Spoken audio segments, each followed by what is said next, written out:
Siz ham biror bir tilni o'rganishni boshlab tashlab qo'yganmisiz? Til o'rganish nima uchun qiyin, lekin o'rganish mumkin? Ko'pchilik til o'rganishda bitta asosiy xatoga yo'l qo'yadi. Ular menga qiyin, menda yodda qolmaydi, menga iste'dod kerak deb o'ylashadi. Aslida til bu mushak kabi, mashq qilsangiz kuchayadi, qilmasangiz zaiflashadi.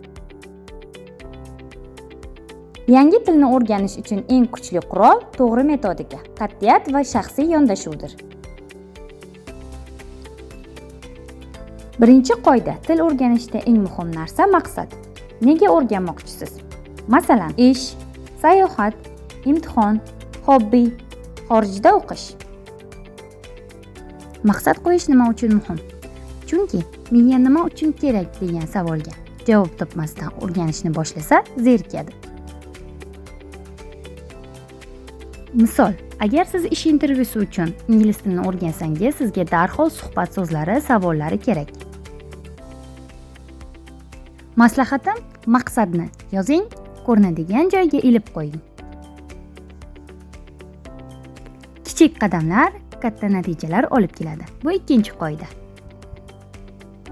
Miya bir kunda yuzlab so'z yodlab qola olmaydi. Unga bir ikki yangi so'z, bir ikki yangi ibora katta yuk bo'lishi mumkin. Asosiy xotira 3 bosqichdan o'tadi. Eshitish, ko'rish, qayta ishlash, mustahkamlash. Misol, bir kunda 10 so'z, 10 kunda 100 so'z, bir oyda 300 so'z. Maslahatim, har kuni kichik miqdorda, lekin muntazam mashq qiling. Ko'p yodlab, ertasi kuni esdan chiqarishdan ko'ra, sekin lekin to'xtamaslik afzal. Uchinchi qoida: immersion, miyani tilga cho'ktirish. Immersion bu tilga atrofingizni to'ldirish. Nima qilish kerak? 1. Telefon va kompyuter tilini o'zgartiring. 2. Har kuni o'sha tilda qisqa matn o'qing. Yangilik, blog, subtitrli serial. 3. O'sha tilda musiqa yoki podkast tinglang. Bu nima uchun ishlaydi? Miya passiv ravishda tilni o'rganadi. Siz hatto o'tirib yodlamasdan ham tushuna boshlaysiz. Misol, inglizchada skip intro yozuvini seriallarda qayta-qayta ko'rsangiz, tarjimasini hech o'qimasdan tushunib ketasiz. 4-qoida: shadowing, talaffuz va eshitishni rivojlantirish.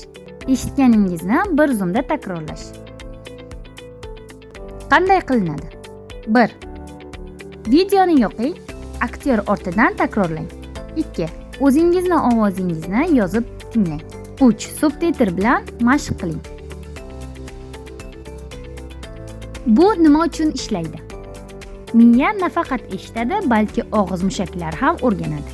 Natijada talaffuz va eshitish birga rivojlanadi. 5-qoida: listening va reading. Eshitish va o'qishni birlashtirish. Qanday qilinadi? 1. Audio kitobni tinglang va shu matnni ko'z bilan kuzating. 2. Subtitr bilan film tomosha qiling. Bu nima uchun ishlaydi? Eshitish va o'qish bir vaqtning o'zida miyani kuchli mashq qildiradi. Bu esa eslab qolishni 50% ga oshiradi. Misol, The Little Prince audio kitobni tinglash va matnni birga o'qish. 6-qoida: Speaking Club va sherik topish. Bu xatolardan qo'rqmaslikka, real mashq qilishga, nutq tezligini oshirishga yordam beradi. Qayerdan topasiz? 1. Online speaking klublar: Telegram, Zoom, Clubhouse. 2. Tandem, HelloTalk ilovalari. 3. ChatGPT bilan virtual mashq qilish. Maslahatim, o'z darajangizga mos sherik toping. Iloji bo'lsa, biroz yaxshiroq sherik bilan mashq qiling. 7-qoida: xatolardan qo'rqmaslik. Eng katta dushman mukammallik kompleksi. Esda tuting, bola ham yurishni 1000 martaga qilib o'rganadi. Til ham shunday. Xato qiling, xato o'qing, lekin davom eting. 8-qoida: qiziqarli materiallardan foydalanish.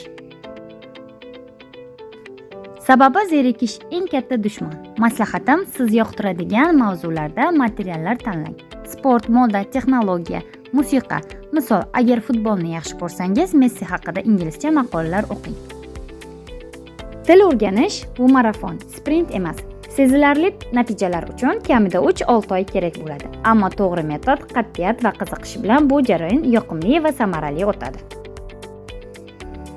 E'tiboringiz uchun rahmat.